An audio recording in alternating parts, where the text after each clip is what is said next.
இன்றைக்கி நம்ம டேஸ்ட்ஃபுல் சமையல் சேனலில் காளான் மிளகு வறுவல் எப்படி பண்ணுறதுன்னு பார்ப்போம். இது ரொம்பவே ஈஸியாக ஸ்பைசியாக பண்ணக்கூடிய ஒரு ரெசிபி. சாம்பார் சாதம், தயிர் சாதம், ரச சாதத்துக்கெலாம் சூப்பரான காம்பினேஷன். இது ரொம்ப ஈஸியாக பண்ணலாம். எப்படி பண்ணுறதுன்னு பார்ப்போம். முதல்ல ஒரு கடாயை சூடு பண்ணிக்கோங்க. இதில் 2 டேபிள் ஸ்பூன் அளவுக்கு எண்ணெய் சேர்த்துக்கோங்க. எண்ணெய் நல்லா சூடானதும் இதில் 1 கப் போல் நறுக்கின சின்ன வெங்காயம். நான் இன்றைக்கி சின்ன வெங்காயம் சேர்த்துருக்கேன். நீங்கள் பெரிய வெங்காயம் சேர்த்து செஞ்சாலும் அதுவும் நல்லா தான் இருக்கும் டேஸ்ட்டு. வெங்காயம் நல்லா கோல்டன் ப்ரௌன் கலர் வர்ற வரைக்கும் இதை நல்லா வதக்கி விட்டுக்கோங்க. இது கூட ஒரு 2 பச்சை மிளகாவை நடுவில் கட் பண்ணி சேர்த்துக்கோங்க. கொஞ்சமாக கருவேப்பிலை இலை அதையும் சேர்த்துக்கோங்க. சேர்த்து இது எல்லாத்தையும் நல்லா வதக்கி விட்டுக்கோங்க.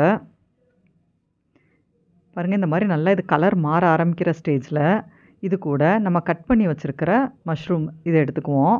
மஷ்ரூமை ஒரு மீடியம் சைஸாக இந்த மாதிரி கட் பண்ணி எடுத்திருக்கேன். 2 பேக்கெட் மஷ்ரூம் இன்றைக்கி நான் சேர்த்துருக்கேன்.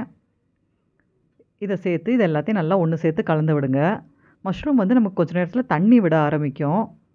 அந்த ஸ்டேஜ் வரைக்கும் இதை நல்லா குக் பண்ணிக்கிட்டுருங்க. இப்போ இது கூட ஒரு 1/4 டீஸ்பூன் மஞ்சள் தூள், 1/2 டீஸ்பூன் மிளகுத்தூள், 1/2 டீஸ்பூன் போல் ஜீரகத்தூள், கூடவே ஒரு 1/2 டீஸ்பூன் போல் மல்லித்தூள் இதுவும் சேர்த்துக்கோங்க. 1/4 டீஸ்பூன் போல் கரம் மசாலா இதையும் சேர்த்துக்கோங்க.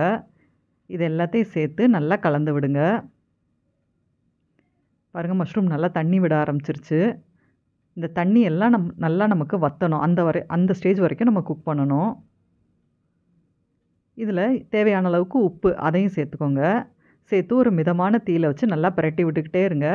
ஒரு 10 மினிட்ஸில் தண்ணி எல்லாம் நல்லா வற்றிரும். வற்றி நல்லா நமக்கு எண்ணெய் பிரிஞ்சு வர ஆரம்பிக்கணும். அந்த ஸ்டேஜ் வரைக்கும் குக் பண்ணுங்கள். பாருங்கள், தண்ணி ஆல்மோஸ்ட் வற்றிருச்சு. இந்த ஸ்டேஜில் இன்னும் கொஞ்சம் ஒரு 1/2 டீஸ்பூன் போல் மிளகுத்தூள் சேர்த்துக்கிட்டிங்கன்னா இன்னுமே நல்லா ஸ்பைஸியாக இருக்கும். இல்லை உங்களுக்கு ஸ்பைஸ் கம்மியாக இருக்குன்னா இதை கட் பண்ணிக்கலாம். இது எல்லாத்தையும் நல்லா சேர்த்து நல்லா எண்ணெய் பிரிஞ்சு இந்த மாதிரி வந்த உடனே நறுக்கின கொத்தமல்லி இலை கொஞ்சமாக சேர்த்து ஸ்டவ் ஆஃப் பண்ணிடுங்க.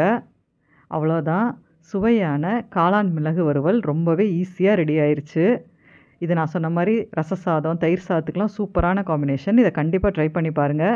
இந்த வீடியோ பிடிச்சிருந்தா இதை லைக் பண்ணி ஷேர் பண்ணுங்கள். எப்படி நீங்கள் கூட கமெண்ட்ஸில் ஷேர் பண்ணிக்கோங்க. இது போல் சுவையான, சத்தான, சுலபமான சமையல் ரெசிபீஸ்க்கு டேஸ்ட்ஃபுல் சமையல் சேனலை மறக்காமல் சப்ஸ்கிரைப் பண்ணிக்கோங்க.